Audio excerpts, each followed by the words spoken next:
মনে হয় না কোনো ডুপ্লিকেশন অফ এফোর্ট আছে। এটা এটা আমাদের নিজস্ব এক্সারসাইজ আমরা করছি।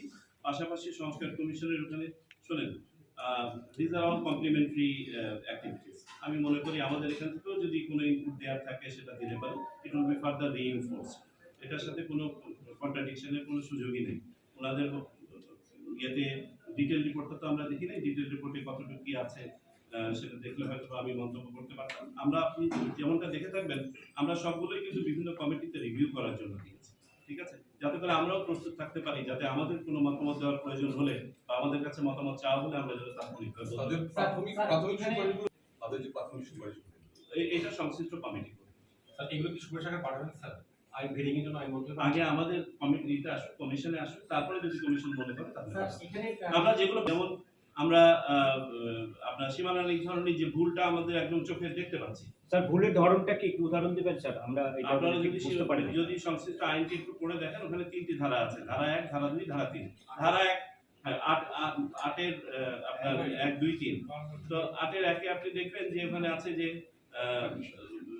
আমরা এই গ্রাউন্ডে আমরা সীমানা নির্ধারণ করতে পারি। 2 হচ্ছে যদি স্পেশাল কোনো সিচুয়েশন তৈরি হয়, ন্যাচারাল ডিজাস্টার বা কোনো কিছু, তাহলে কি করতে পারি। তারপরে 3 এ বলা হচ্ছে যাই হয় থাকুক না কেন এক করিতে পারিব না। এটা কি সঠিক হলো? তো আমরা বুঝতেই পারতেছি যে এটা বলা হচ্ছে যে 2 যখন আমরা অনুশাসন করব তখন আমরা অন্য কোনো পরিবর্তন আনতে পারবো না। এটা বোঝাই যাচ্ছে যে 8 এর 2 লিখতে গিয়ে এখানে 8 এর 1 লেখা হয়ে গেছে। এই জিনিসটাকে আমরা কারেকশন স্যার কোন আইনগুলো স্যার কিন্তু ওরা পাঠাবেন স্যার সুপারিশের জন্য? এটা যেমন পাঠাবো, এটা ডেফিনেটলি সংস্কার কমিশন বলেছে যে তারাও সীমানা নির্ধারণ নিয়ে একটা আইন প্রস্তাব করেছে, এখন বিস্তারিত আসে। জি স্যার আপনারাও একটা করেছেন? না না, আমরা করি নাই, আইন করি নাই। আমরা সুপারিশে পাঠাবেন।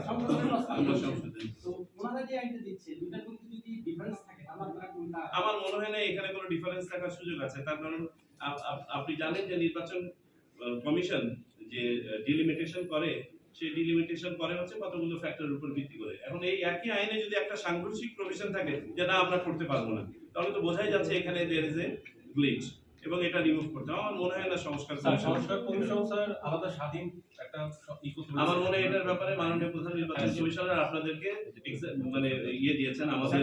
স্যার এখানে আরেকটা প্রশ্ন আছে, সংস্কার কমিশন ওখানে বলেছেন ডিলিমিটেশন করার জন্য যে ইন্টারন্যাশনাল প্রসেস সেটা মেইনটেইন করার একটা সুপারিশ করেছেন। ইন্টারন্যাশনাল প্রসেসে 2টা কনস্টিটিউয়েন্সির মধ্যে 5 থেকে 10% এর বেশি জনসংখ্যার ডিফারেন্স থাকে না, এবং ইন্টারন্যাশনাল প্রসেসের মধ্যে ভৌগোলিক অখণ্ডতার একটা গুরুত্বপূর্ণ ভূমিকা থাকে। আপনারা এই বিষয়গুলো চিন্তার মধ্যে রাখবেন কিনা?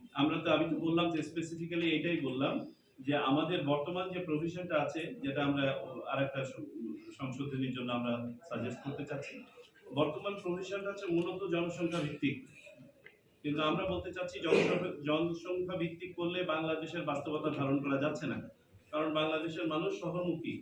তাহলে তো কনস্টিটিউয়েন্সি গুলো এখন আমাদের যত আপনার আবেদন এসছে পুরনো কনস্টিটিউয়েন্সি ফেরত যাচ্ছে, একটা বিগ নাম্বার পুরনো কনস্টিটিউয়েন্সি ফেরত যাচ্ছে। তাহলে আমাদেরকে যেটা করতে হবে, আমাদের জিওগ্রাফিও দেখতে হবে, আমাদের ডেমোগ্রাফিও দেখতে হবে, আমাদের অ্যাডমিনিস্ট্রেটিভ বাউন্ডারিও দেখতে হবে। আমরা এই 3টি বিষয়কে সন্নিবেশ করে এই প্রভিশনটা ভোটার সংখ্যার ভিত্তিতে স্যার, তাহলে কি স্যার ভোটার সংখ্যার ভিত্তিতে আপনারা ডিলিমিটেশন করবেন?